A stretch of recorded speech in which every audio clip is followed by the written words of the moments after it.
Hello friends, कैसे हैं आप सब। आशा करते हैं सभी अच्छे होंगे।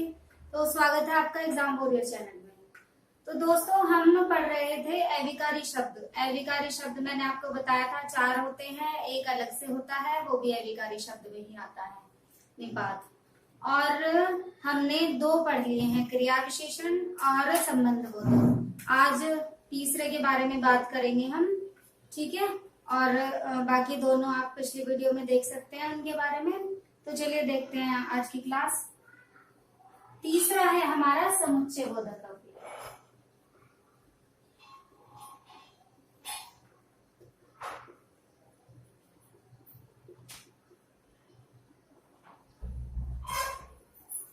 मैंने कल बताया था कि अविकारी शब्द जो यानी कि बदले नहीं जा सकते, जिनमें विकार नहीं किया जा सकता, और इन्हें ही हम क्या बोलते हैं, अव्यय बोलते हैं। इन्हीं का नाम क्या है, अव्यय है। तो हमारा इसमें तीसरा प्रकार है समुच्चय बोधक अव्यय। इसमें क्या होता है, इससे कंजक्शन भी बोलते हैं। कंजक्शन होता है इंग्लिश में, ठीक है। इसमें क्या होता है, वाक्य या फिर वाक्यांशों को जोड़ता है ये। मतलब 2 वाक्य हो या फिर वाक्यांश, यानी कि वाक्य के अंश क्या होते हैं, शब्द। 2 शब्दों को जोड़ेगा या फिर 2 वाक्यों को जोड़ेगा आपस में, तो उसे ही हम क्या बोलेंगे, समुच्चय बोधक अव्यय बोलेंगे। जैसे कि मैं इसकी परिभाषा लिख देती हूँ पहले, उसके बाद हम उदाहरण देखेंगे।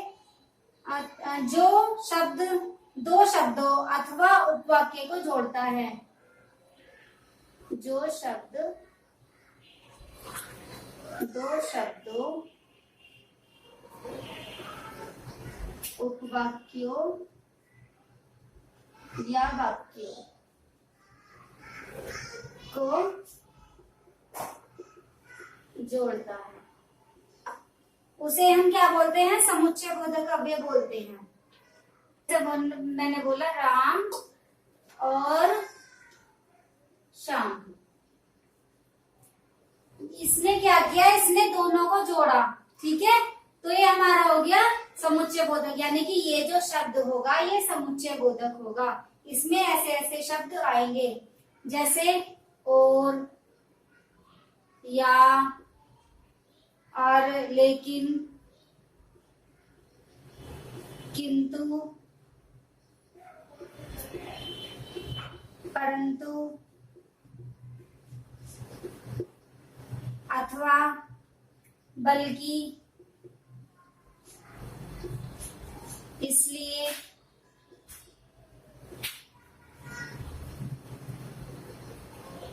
क्योंकि,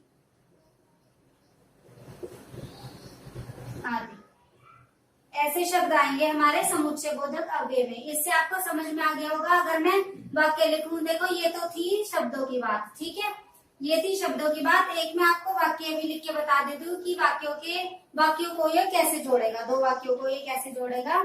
जैसे हमें सम्मान प्राप्त करना है, इसलिए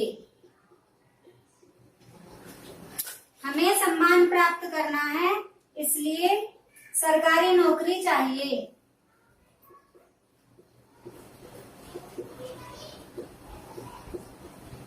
इसलिए सरकारी नौकरी चाहिए।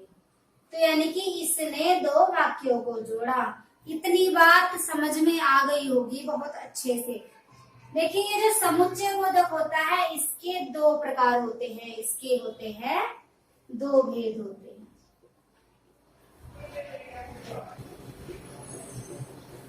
समानाधिकरण समुच्चय बोधक अव्यय के बारे में पहले हम बात करेंगे। देखिए, इसमें क्या होता है, समान मुख्य वाक्य या उपवाक्य, जो समान होंगे शब्द,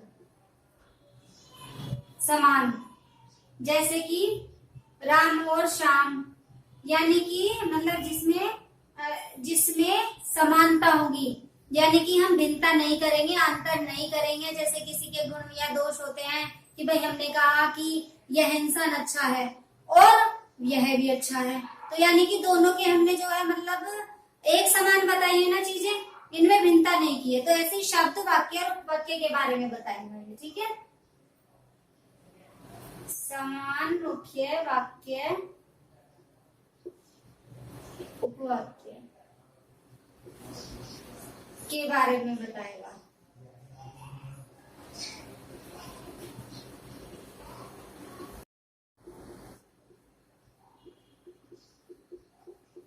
समानाधिकरण समान मुख्य वाक्य या उपवाक्य को जोड़ने का काम करेगा। ठीक है, और इसमें भी एक दो प्रकार होते हैं, जैसे मैंने लिखा पहला समानाधिकरण में संयोजक, जो मैंने अभी बताया था, यानी कि समान जो चीजें होंगी समान, जैसे कि इसमें आएगा और, तथा, एवं आदि। यानी कि संयोजक में दोनों समान होंगे, किसी की किसी से तुलना नहीं की जाएगी, किसी को किसी से बेहतर नहीं बताया जाएगा। ठीक है, दोनों बराबर होंगे, दोनों इक्वल होंगे। जैसे कि मैंने लिखा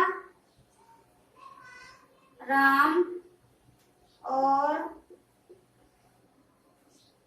श्याम दोनों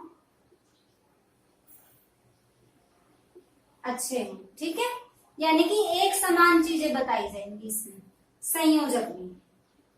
और दूसरा लिखूं मैं इसी का विभाजक,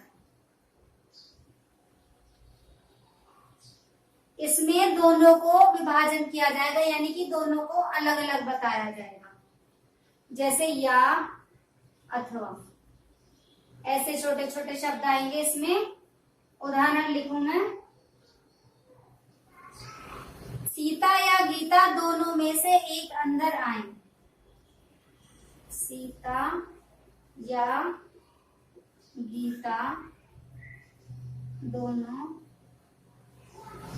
में से एक अंदर आए। इतनी बात समझ में आ गई होगी। समुच्चय बोधक अवधि इसके दो प्रकार होते हैं, समानाधिकरण पहला, दूसरा व्याधिकरण। समानाधिकरण के भी दो होते हैं, संयोजक, विभाजक। संयोजक में क्या होता है, इसे मतलब जो व्यक्ति होते हैं, शब्द होंगे या वाक्य होंगे या उपवाक्य होंगे, उनमें समानता दिखाएगा, उनमें भिन्नता नहीं होगी। जो विभाजक होता है ये अलग अलग भिन्नताएं दिखाएगा वाक्यों में, शब्दों में। ठीक है, समुच्चय बोधक का दूसरा प्रकार होता है व्यधिकरण। इसमें क्या होता है, आश्रित उपवाक्यों को जोड़ता है। आश्रित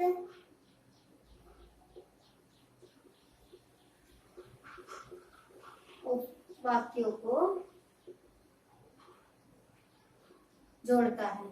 इसमें कैसे कैसे शब्द आएंगे, जैसे जो, तो, जैसे, वैसे, ताकि, यदि, ऐसे शब्द आएंगे इसमें। ठीक है, जैसे मैं इसका एक उदाहरण लिखूं, उदाहरण देखिए, यदि तुम बुलाते तो वे अवश्य आते। यदि तुम बुलाते तो वे अवश्य आते। यानी कि जो दूसरे वाला वाक्य होगा वो आश्रित होगा, इसलिए आश्रित उपवाक्य को जोड़ेगा। यानी कि पहले तो यही था कि यदि आप बुलाते तभी तो वह आते, तो ये आश्रित हो गया ना पहले वाले के ऊपर, कि यदि वे बुलाते हम तभी तो जा पाते। ठीक है, तो इसके नहीं, मैं मतलब सारे जो समुच्चय बोधक है उसके थोड़े थोड़े उदाहरण लिख देती हूँ, वो देखिए आप।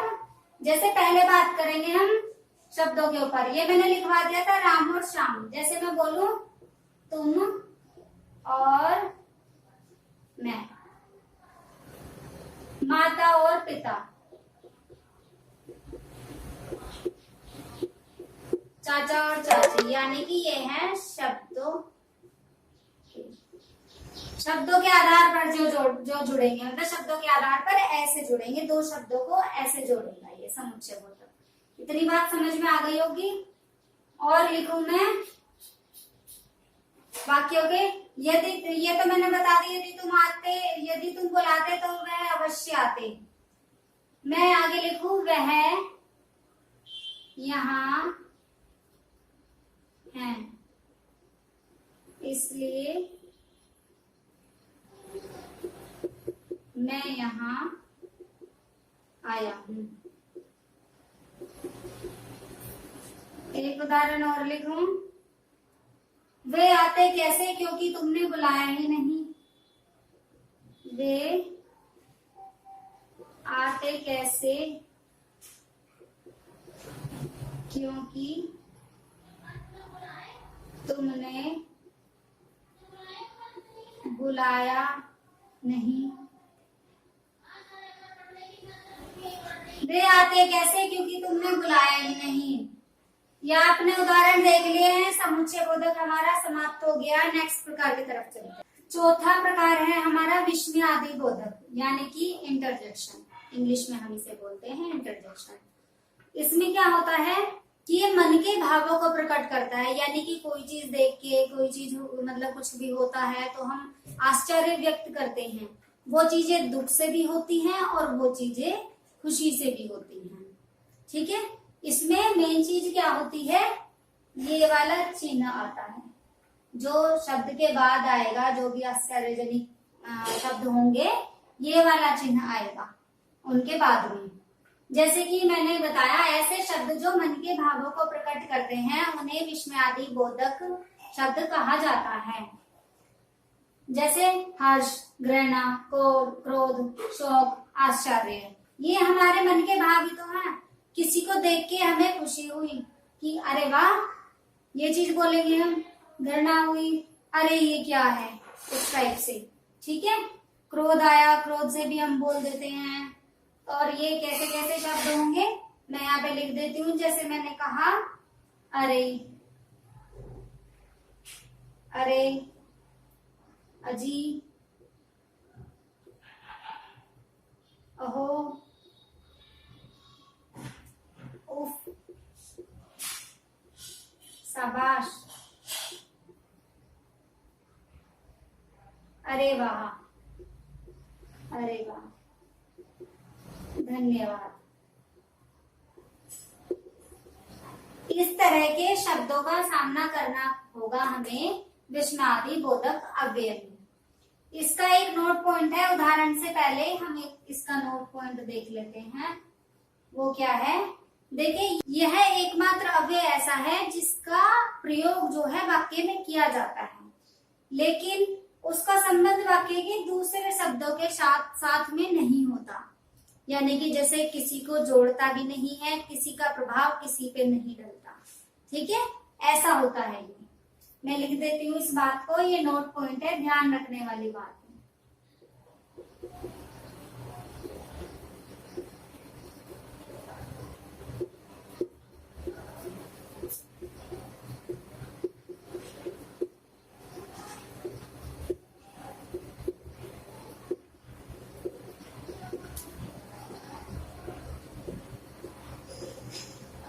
यह एकमात्र अव्यय है जिसका प्रयोग वाक्य में होता तो है, लेकिन उसका संबंध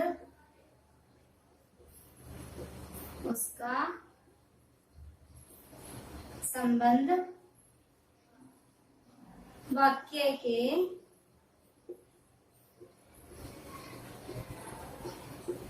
दूसरे शब्दों के साथ नहीं होता।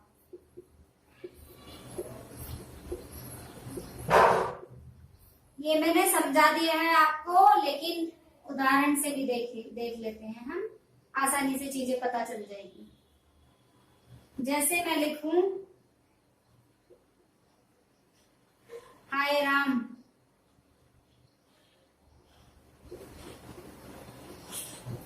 यह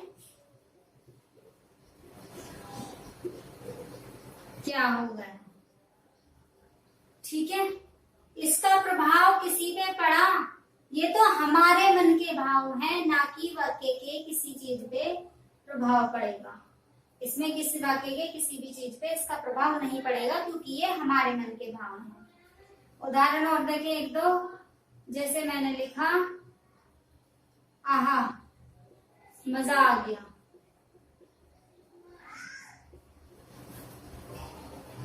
अरे ये क्या कर रहे हो?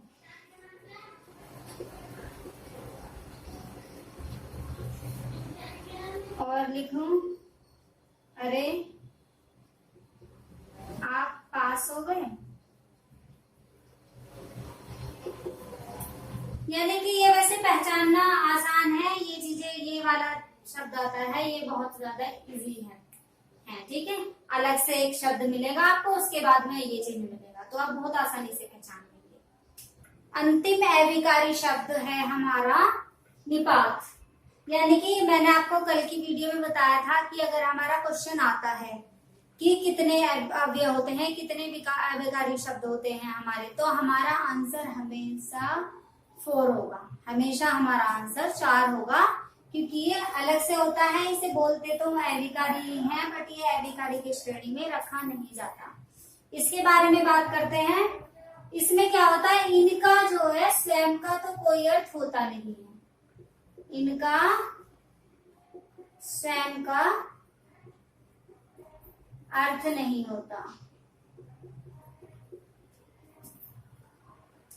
ये क्या होता है, केवल वाक्य में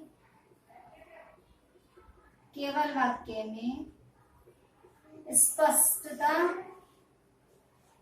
लाते हैं। ये केवल वाक्य में स्पष्टता लाते हैं। जैसे कि कोई चीज होती है, किसी ने कोई काम कर दिया या फिर घर में किसी ने कोई काम बिगाड़ दिया, तो मतलब डाउट में चीजें रहती है ना कि ये किसने किया, कोई नहीं बताएगा, और कोई एकदम से बता दे कि हाँ ये काम इसी ने किया था, तो स्पष्ट हो गया ना बिल्कुल कि इसी ने किया है, मतलब इसी ने किया है। ठीक है, तो वही चीज इसमें देखेंगे हम आगे। जैसे मैं उदाहरण देखूं, पहला हम लिखते हैं राम ने रावण को मारा। इसमें देखो, इसमें निपात नहीं है। क्यों नहीं है?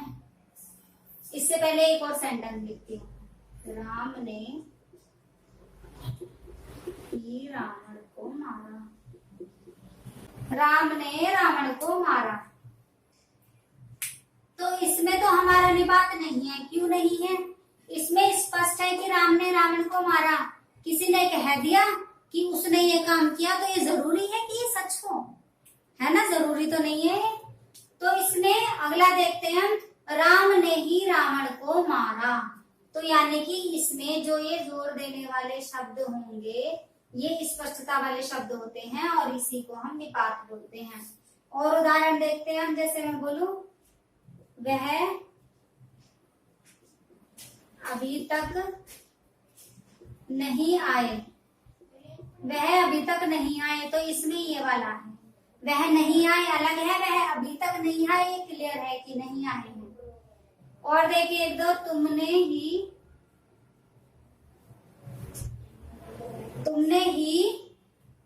उसे मारा, तुमने ही उसे मारा था, ये क्लियर है कि तुमने ही उसे मारा था। ठीक है, शब्द पूछे तो भी ये बता सकते हैं आप, और अगर ये पूछे कि कौन सा अव्यय है, तो ये भी आप बता सकते हैं आसानी से। जैसे मैं लिखूं, तुम भी वहां थे, तुम भी वहां थे, तो ये है इसमें। और लिखूं,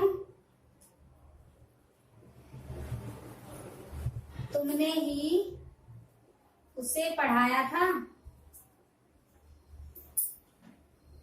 तुमने ही उसे पढ़ाया था। और एक दो उदाहरण और देखते हैं हम। जैसे तुम्हें आना ही पड़ेगा,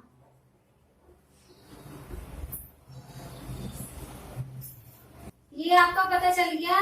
इसके बारे में समझ में आ गया आपको कि इनका अपना कोई अर्थ नहीं होता है, ये केवल वाक्य में स्पष्टता दर्शाते हैं। और वो कैसे हम पहचानेंगे, ये चीजें मैंने आपको उदाहरण सहित बता दी हैं आपको। ठीक है, तो हमारे अविकारी शब्द भी समाप्त हो जाते हैं। आधे हमने किए इससे पहली वाली कक्षा में और बाकी किए हमने आज वाली कक्षा में। ठीक है, तो आज के लिए इतना ही। मिलते हैं अपनी अगली कक्षा में। वीडियो को लाइक कीजिए और शेयर कीजिए ज्यादा से ज्यादा अपनी अगली कक्षा में। तब तक के लिए अपना ध्यान रखिए और अपनी पढ़ाई अच्छे से करते रहिए। धन्यवाद।